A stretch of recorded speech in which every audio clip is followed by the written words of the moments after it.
So now Dr. Alisha will tell you about the basics of IOL formula calculation. Okay, so now we will be discussing further about the basics of IOL calculating formula. Since we have already discussed about what is axial length and what is keratometry, that is the basic of calculating your lens formula. So what are the components of calculating a formula? Number one is your biometry, which will include your axial length and your keratometry. Second is which formula you are going to apply. Then there are certain other variables which we will be discussing in detail later on. So the biometry has got two components. These two we have already discussed, the axial length and the keratometry. Now, what do you have to see while you are calculating your lens formula? The axial length in between the two eyes should not be more than 1 millimeter, right? So if the axial length in between the two eyes is more than 1 millimeter, you should be aware and you should see that what the problem might be. Are you not calculating it in a correct way? So you're always supposed to repeat the axial length if it is more than 1 millimeter. Also, the normal axial length should be between 22 to 24.5. That means in between these axial length, the IOL formula that you're calculating will be correct. Whereas if the axial length is less than 22 or more than 24.5, that means you have to apply certain special formulas. In the same manner, in the keratometry, the difference in between the K1 and K2 of the same eye should not be more than 1 diopter. That we have already discussed in the previous lecture as well. Also, in between the two eyes also, the difference should not be more than 1 diopter. The normal keratometry will range between your 40 to 47 diopters. Now we have various generation of the formulas. So the first generation formula includes your basic SRK formula. The second generation includes a modification in the SRK, which is known as SRK2.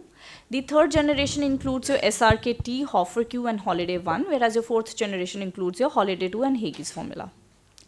So the formulas are basically divided as regression or theoretical formulas. A regression formula is derived from retrospective analysis of the post-operative result of large number of patients who have already undergone surgery, whereas a theoretical formula is something which is derived from the geometric optics as applied to the schematic eye.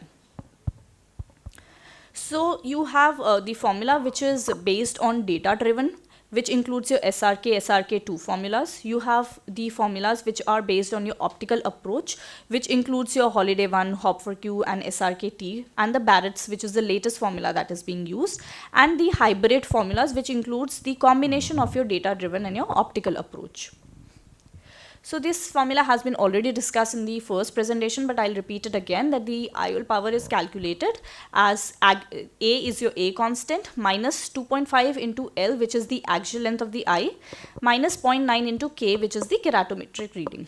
Now, why is this formula important is, the SRK and other first generation formula, they work well for the average axial length, which we have discussed is between your 22 to 24.5, but inaccuracies are going to occur in extremes of axial length. That means if it is less than 22 or if it is more than 24.5, how will be that so? As you can see from the formula only, stronger IOLs will be there for longer eyes, which will result in excessive post-op myopia, whereas weaker IOLs for shorter eyes will result in excessive post-op hyperopia. So what were the modifications that were done in this basic SRK formula? The SRK2, what we are doing is, as we have discussed from this equation, that if the axial length is less, that means you need to add some more power to the formula from the formula that the power is coming, right? So if the axial length is less than 22, then you will add 1, 2 and 3 depending upon what the axial length is, and if it is more than 24.5, then you have to subtract minus 0.5 diopter. Similarly, in the modified SRK2, further the values have been refined depending upon the various data that have been derived. Now, the basic axial length and keratometry is included in all your formulas, but the newer formulas, for example, the Haig's formula, it also includes the AC depth, whereas the Holiday 2, it includes, apart from the axial length and the keratometry, your AC depth, the white to white diameter, as well as your lens thickness. So just giving you a case scenario. So this is a 40-year-old male patient with a gradual diminution of vision in both the eyes for the past 2 years. There was no systemic illness. The vision in the right eye was 6/18 and in the left eye was 6/60. Both eyes has cataract.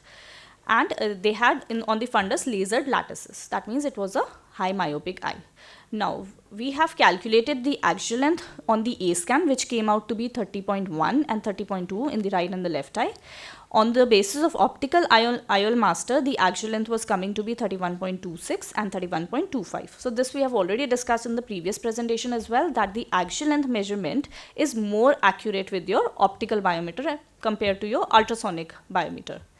So seeing the keratometry values, which is almost similar on the autokeratometry and the optical IOL master, which is 40.76 and 43.60 in the right eye and 41.93 and 42.35 in the left eye. So according to the various formulas, the IOL power was calculated in this eye. So you can see there is a huge range of difference. From the first generation SRK formula, the power is coming to be 5.5 diopter, whereas using the SRK-T, it is coming 2 diopter, and Haigis, it is coming 1.5 diopter. So which IOL formula is going to give you the best outcome?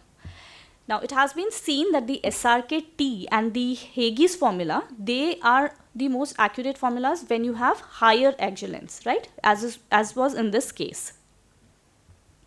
So just to tell you that for very short eyes, less than 19 millimeters, Holiday 2 formula is used. For eyes less than 22 millimeters, Hoffer Q is the formula which is used. For normal eyes, you can use any formulas. For eyes which are longer than 26 millimeter, Holiday 1 is used. Up to 26 millimeter. For more than 26 millimeter, SRK-T is used, and for high myopic eyes, which is the newer generation formula, that is something which we all are using nowadays, is the Parrots 2 formula. Thank you.